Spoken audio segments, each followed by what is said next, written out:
All right, welcome everyone. Thanks for tuning in to this episode of the Hawaiʻi Retirement Show. Today's guest is Maila Gibson. Maila is a realtor with Coldwell Banker Realty. She is also a Nahoku Hano Award winner, amongst many other accolades for her singing and musical career. Really excited to have you here, Maila. Thanks for taking the time and joining us. Thanks, Jason. Really happy to be here. Awesome. So we're going to talk some real estate. We're going to talk the real estate market, get a little market update. I always think when we do this, there's so many micro markets, right? Like our neighbor islands. I'm sure there's some variation in what they see versus what we see on Oahu, right? I would assume so. For sure. Prices are very different between Oahu and the neighbor islands. I'm trying to be really good about saying neighbor island and not outer island. I do the same. Even right? though my husband is from Kauai and he says outer island. So yeah. So the term is neighbor island. Very different activity for sure. Different pricing. I focus, of course, here on Oahu. Okay, great. And so let's jump in. So what buyers and sellers can expect when we're recording this? It is mid-July here, so things change quickly. Interest rate environment, all types of things could happen. But as of right now, what buyers and sellers could expect? And I guess we'll start with inventory. Is there a lot of houses, condos? Is there a lot of inventory on the market that you see, or is it pretty slim right now? What we're seeing on the market right now is like the tale of two markets. You've got the single family home market, which is performing very differently from the condo market. It used to be before that if you would look at the stats and we would have a graph, you'd see both markets kind of trailing in the same direction or tracking in the same direction, rather. Now it's very different. Single family homes are taking under 2 weeks to go under contract. Condos are taking 40 days. So we've really never seen such a delta between the two like we do now. And that does have to do with interest rates a little bit, but more so to do with HOA fees and insurance, which caused those HOA fees to go up significantly in the last couple of years rather. Single family homes price right now the median price is about 1.242 million. We hit a record this month compared to last year and years prior, but basically just increasing 2% a year right now, not the craziness that we saw back in 2020 and 2021 due to the low interest rates. So I'd say that our market is a bit balanced now. Interest rates, although they feel high because we have that recency bias of 2020 and 2021, the 2 and the 3%, 6.5% seems like, oh my gosh, when are these interest rates ever going to come down? Right. And, a lot of people who bought homes back in the 80s, of course, are going to say these interest rates are still low compared to what we paid back then. It was double digits back then. But nevertheless, the prices have increased. And so it is tough for buyers to buy homes at this point with the 6.5% interest rate. However, in terms of inventory, single family home inventory is tight. So that's why we're seeing homes going under contract in less than 14 days.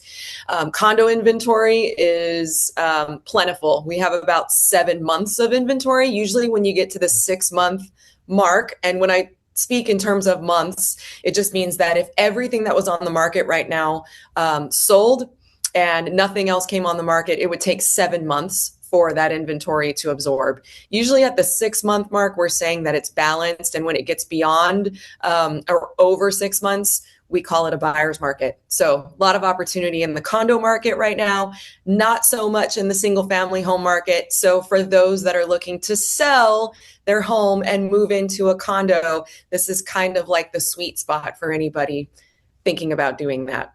Okay, interesting. So I guess you could say also that the buyers are there for the single family homes, but the inventory is there for the condos, but there's not the demand from the buyers, I guess. Not as many people looking to take that on because of those HOA fees and the insurance. That's the main driver, I would guess, just financially. Correct. Gotcha. Correct. Most of Okay. the condo sales that are taking place right now are between 500 and 600,000. So that's really where you're seeing like your first time home buyers enter the market. That's where you're seeing the downsizers um, look. Mostly your single downsizers. Now the couples, I mean, I've talked to at least 3 couples in the last month that are looking to downsize their single family home and move into Ward Village. So when people are in that type of an equity position, it makes sense for them to be able to take on the carrying costs of a Ward Village condo, 1.5 million up to $2 million. And then depending, of course, on their monthly retirement income, that $2,000 a month HOA fee is tolerable for them. Right, right. And like, yeah, and as we're talking about like downsizing, so again, we focus a lot on the show about like retirement planning and there's always trade-offs to every decision you make financially or whatever it might be, right? And so you think, oh, I'm going to downsize. I'm tired of taking care of the yard. The house is too big. And then you inherit this HOA fee, and that's kind of the trade-off, right? So you're paying for this kind of convenience and the amenities and whatever it might be. But there's always these trade-offs that you're kind of working with, right? For sure. And anybody that's looking to move into a condo out of a single family home, um, and if they're doing it as part of their retirement lifestyle, I emphasize the word lifestyle because this is a far different type of investment. You're not necessarily going to experience the appreciation that you've experienced in your single family home. The numbers aren't going to completely pencil out when you are looking at that HOA fee, but the lifestyle is really where the return on the investment is for a lot of people that are moving in that direction. Just being able to lock and leave their place and knowing that there's 24-hour security, and they can travel with ease, Right. knowing that they can walk downstairs and work out in the gym or jump in the pool or even walk outside their building in a place like Ward Village where they can go and grab coffee or they can walk to Ala Moana Beach. It's the lifestyle more than anything. But Sure. yes, I would say that it is so important to, and anybody that's really talking to us about doing this, they are crunching the numbers and looking deep into the HOAs, looking at the reserve study. Ward Village is kind of safe because those are all new buildings. But when you're looking into an older building, one that was built in the 60s and 70s, you're having to look at other things like, okay, what about the spalling? What about the elevator? Mm. What about the fire sprinklers? Are they going to have to implement that? What about just big capital projects? How are they going to handle them? What do the reserves look like? Are they going to drain the reserves at some point? And luckily, when you buy a condo, you're going to have a contingency period where you can review all of the condo docs and dig deep into the reserves to make a really well-informed decision. Yeah, and I guess too, there's got to be a lot of variability, like you're saying, between different condos, different associations. Some might be run really well and fiscally responsible. I mean, there's just got to be the whole gambit of associations, right? Because these are just, I mean, there's good and bad in everything, and there's probably some that maybe aren't the best with allocating funds, and the next thing you know, you're paying for it. Where there's others that are probably great, and Yep. everything is squared away, the building is solid, and the fees rarely go up. If they do, it's small, right? Yep. Yep. Yeah. And and we kind of know the usual suspects, like which buildings are healthy. There's one that was kind of iconic back in the day. It's Mott Smith. Mott Smith is one in Makiki that they just did a full renovation to their rec deck. The fees aren't necessarily low, but what you get for the fees, it's easy to justify. And I will say that their reserves are strong and HOA fees do go up. You should count on them going up yearly, just like anything else does. And I hate saying that because I feel like a car salesman when I say it, but it's true, right? Electricity goes up every year. Cost of goods and materials, and insurance, and I mean everything, gas, everything goes up, and you'll see that reflected in the HOA fees. It's not typically something that goes up arbitrarily. Nobody's like conspiring to raise HOA fees on anybody. But I know that there was one building, Hokua. I sold a unit there a couple of years ago, and the GM was really proud of the fact that they would increase the HOA fees 2% every year. Like whether or not there was like a real need for it, he just felt like that was the wise, fiscally responsible thing to do, just to keep those reserves strong. Interesting. So you mentioned earlier that the single family homes, they're flying off the shelf just as they always do. Um, do you assume there's any, like, do you talk to people? Do you get any sentiment of like there was that period a few years back when people are buying well above the asking price, right? And do you think there's anybody holding on thinking, well, interest rates are high, I want to sell my home, but I'm going to wait because I think I can get more once interest rates come down? Do you think there's a lot of that out there? There is that out there, yes. Okay. There are people wanting to try and game the market. And I'm sure you say this to your clients as well, but it's like, we don't know where the bottom is Right. until it goes back up. Yeah. So gaming the market, yeah, we can do that. I mean, we go to Vegas and we think we can game a slot machine. Can we really? No. Although my mother-in-law would say she knew how to do that. But I often try to advise my clients to make the decision that brings them the most peace. And I know that that sounds really general, but it's true because especially for those that are looking towards retirement, um, we're usually in like one of two boxes. We are aging in place and we're just like, living life and all is well. And some of those are going to make that plan for the future, while others are going to have to move because some sort of a health event has happened. There's been a fall, there's a progressive disease coming, a progressive disease that's been diagnosed, something like Alzheimer's or dementia or Parkinson's, where you know that it's not going to get better, it's going to get worse. And so, and I've been in that position. My husband and I took care of my mother-in-law. She had dementia and she had a fall and ended up having to move in with us. But when that fall happens, it's such a tough spot to be in because everybody's hair is on fire. Everybody's trying to figure out what they're going to do next.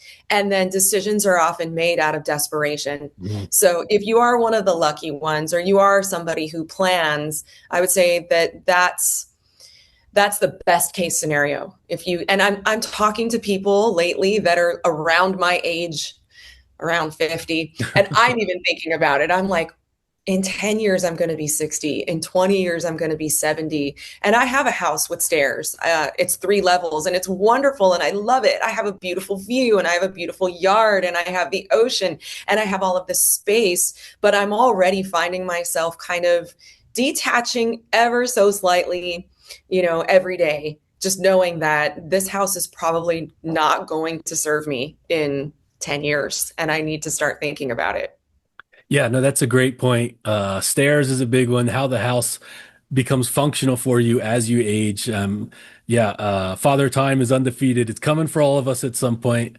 Um, but yeah, that's interesting, for sure. I was curious. I talked to somebody the other day, and they brought up they were actually looking for a home on the Ninth Island in Vegas, and they were going to split time back and forth. And they asked me something, and I had no advice for them, but they said their realtor represented the seller and the buyer.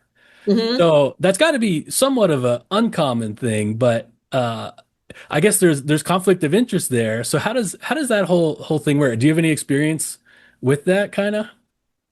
I do. It is not something that I seek to do. I just had one actually. It's a perfect case study for you. So this was a home in Ho'opili. Mom and grandma bought the house together, and then son slash grandson ended up having a baby, and they all decided to put their resources together collectively, and they bought a property in Kaneohe where they could all live together, and it worked out to be something really beautiful because grandma's not alone. She's 101 years old. And Hmm. then mom is 70. I think she's around 75 or so. I mean, both of them are still so healthy and going strong. And then you've got son with daughter-in-law and the baby. It's 2 homes on 1 lot. And it's just a beautiful thought to think like grandma's not alone. And then mom can help grandma, son can help grandma, and then mom can also help with the baby. Anyway, So Yeah. I helped them sell their house. Well, a buyer came through during open house and he said, I'd really like to work with you. I'd like for you to write the offer for me. And I was like, okay. It was a situation where I felt comfortable. The sellers felt comfortable with me managing the whole thing. But yes, I will admit that that's not, it's not typically a comfortable situation. Now, in this case, it was a like practically brand new construction, ho'opili home. So it wasn't one where there was a lot of disclosure, or encroachments or Hmm. just past history of the home. The home's only like 3 years old. So it was fine. And it was peaceful and great. But no, that doesn't typically happen. And that's something Gotcha. I encourage. I do encourage representation. Mm. Um, there have been other homes that I've sold where the buyer will come through and say, "Oh, can you represent me?" And I'll advise them to get other representation, or I'll even refer to an agent that I trust. Yeah. Um, yeah, it really depends. Gotcha. Yeah, and you made me think too. You mentioned like, what's funny is like the cost of like inflation. We go back to cost of everything's getting more expensive, and um, the cheaper, more economic solution to a lot of housing here was build that Ohana unit or the in-law suite. But even that now, when you start looking at the prices of materials and all, it's no longer uh, you know such a great economic decision to make because it is going to cost you quite a bit to do. But it is an option if you're going to downsize and you're thinking, well, I'm entering retirement, my house isn't right for me. Maybe you don't buy that condo. Maybe instead you find a way to kind of build on that in-law suite, right? Yeah, for Yeah. sure. It's something my husband and I talk about, the possibility of adding like a studio. Mhm. Um, I have an auntie who did it years ago. She had a big house at Sunset Beach that my uncle built, and they were young when he built it. I think they were in their 20s and he was a surfer. And it was like, it had the stairs and it had the stairs leading up to the front door. And then my auntie kind of like looked into the future and was like, we need to build something for us. So they turned the garage into a studio and they had a Murphy bed and a great little kitchen, and it was zero entry, no stairs to get in. And so they lived in that. And then the kids were able to live in the house. And then the kids eventually moved on and bought their own properties. And then they would rent it out to, surfers on the North Shore and stuff. It was a great way of life for them. They loved it. But then they ended up moving to Vegas, speaking of Vegas. Yeah. Yeah, I mean, me and my wife, we're hoping to be somewhat snowbirds in the future, right? I mean, go back and forth, Vegas, Hawaii, or Seattle, wherever, mainland in here. Um, but yeah, the timing, going back to the time, we're looking at interest rates and 6.5% roughly, right, for a 30-year mortgage. Mhm. Which isn't like horrific when you look at historical context of what it could have been like you said, in the whatever it was, the 70s or 80s when interest rates were higher. We But there also is hit that thing. 2022, Right, so technically we've seen it peak, I hope. I mean, because it's come down. right. Yeah, and I had People this want conversation. five. What is that? People want five. There's Yeah, a yeah, psychological thing with five. Even if it goes to 5.99, which it did briefly in 2025, it was looking good at the beginning of 2026, and then we started bombing Iran. But something about five, I think, would cause the market to rev up again. That's funny. It's that first digit, right? 5.99 is go. 6.01 is no go. Yep. Right. No, yeah. But yeah, I have those conversations all the time, like timing the markets in in your investment, in your IRAs or 401ks. It's really hard to sit there and anticipate what the future might hold. And right now we're sitting at a high interest rate environment, which isn't terrible really in the grand scheme of things, but to sit there and say, well, I'm going to wait for it to come down. I think my message to the listeners is just know that there is the chance it may come down very quickly, and there's also just as good a chance that it stays elevated or even goes higher for an extended period of time. And there's really no way to know with the geopolitics, with the economy, with all the variables in play, what that is going to look like. And the tough thing too is that, I mean, yes, I would love to see interest rates come down as well. I mean, just for the sake of people being able to refinance, those that bought in the sevens and in the eights in 2022. Um, But when interest rates come down, prices go up, competition increases. So, I mean, just going back to timing the market, it's more about your timing. What's right for you? Has your family grown? Have you outgrown your house? If you can financially tolerate it, go ahead, take that jump and buy the house. Go ahead and upgrade and get the bigger house that serves your family. And not just get the bigger house just because you need the bigger house, but again, it goes back to doing what is peaceful, doing what brings you joy and peace and is best for your family. And then even in terms of downsizing, I mean, if that is gnawing at you, like I tell my clients, like, let's just march down the path. Let's do the exercise and let's start decluttering. It's amazing how much stuff we can accumulate over the years and how all that stuff can paralyze us. I talk to so many people about downsizing and they're like, oh, I don't know what to do with all of my stuff. And then it paralyzes them, So if you can even just slow roll it, and just start preparing little by little, it'll be far better than having to make those desperate decisions if and when something happens. Yeah, I love it. Maila, thanks for coming on. It's a great place to end it there. I appreciate it. Hopefully we can reconnect in the future.